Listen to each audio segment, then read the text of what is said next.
Hello guys! Welcome po sa The Word is Life YouTube channel. Today ay ating pag-uusapan at tatalakayin kung si Jesus po ba ay isang tao o isa siyang Diyos. Ang tanong, si Jesus po ba ay tao o isang Diyos? Una, si Jesus po ay isang tunay na tao. At ito po ay mababasa natin sa 1 Timothy chapter 2 verse 5 ating pong babasahin.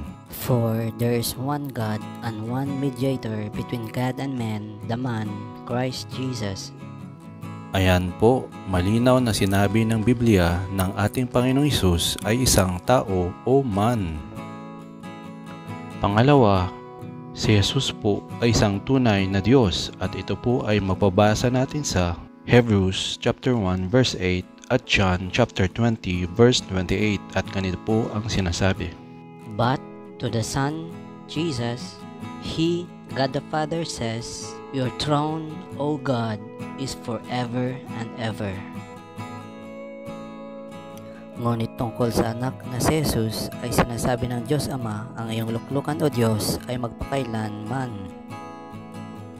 At sinabi rin po sa John chapter 20 verse 28, And Thomas answered and said to him, Jesus, My Lord and my God.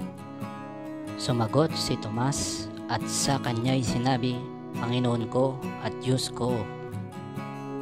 At mababasa rin po natin sa mga taga-Pilipos chapter 2 verses 6 through 8 na siya, Jesus, bagamat nasa anyong Diyos, ay hindi niya inaring isang bagay na nararapat panangan ang kapantay niya sa Diyos, kundi bagkos hinubad niya ito at nag-anyong alipin na nakitulad sa mga tao.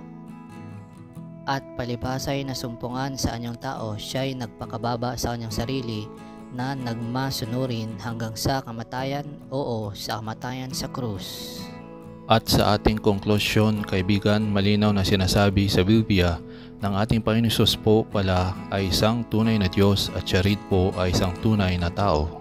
Bagamat siya ay Diyos, siya ay nagpakumbaba at nagpakatao dahil po sa kanyang matinding pagmamahal sa ating mga tao. Upang ikaw at ako ay maligtas sa forever na kapamakan sa impyerno at iyan po ay mababasa natin sa John chapter 3 verse 16 at Romans chapter 5 verse 8.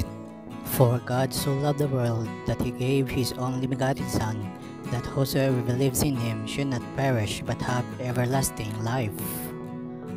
But God demonstrates His own love toward us in that while we were still sinners, Christ died for us. At sa Isaiah chapter 44 verse 22 ganito po ang sinasabi. I have blotted out like a thick cloud your transgressions, and like a cloud your sins. Return to me, for I have redeemed you. At iyan po ang panawagan ng Panginoong Hesus sa iyo kaibigan na manumbalik ka sa Kanya sapagkat tinubos ka niya sa pamamagitan ng Kanyang pagpapakatao kahit siya ay isang Diyos.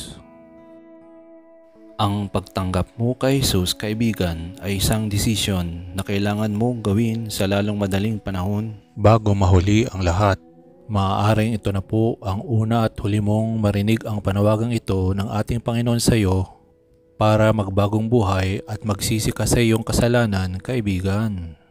At kapag nakapag-decide ka na po na tanggapin si Jesus sa iyong buhay, ay maaari mo nang pindutin ang link sa itaas at sa dulo ng video ito para po mapanood mo ang video kung paano tanggapin si Jesus sa iyong buhay, kaibigan.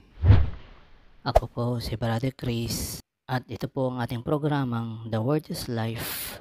Easy to understand basic Bible doctrines. Please like and subscribe for more videos.